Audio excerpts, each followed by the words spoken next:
Mula nung bumagsak siya,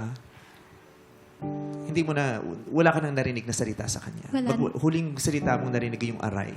Yes po, yes. Yun Hindi na po. siya nakasagot sa mga sinabi mo, nakapag-react sa mga I love you mo, wala na. Wala na po. Kasi po, ang alam ko po kasi pag wala na daw po yung tao, pag ano na po, na yung last na nawawala sa kanila is yung hearing daw po. So, paulit-ulit ko lang po sinabi na, Sal, mahal na mahal kita, pakinggan mo ko. Sabi ko, huwag mo ko kakalimutan. Ganun. Actually po, nung nawala siya, hindi po ako nasaktan para sa sarili ko kasi iniwan niya po ako.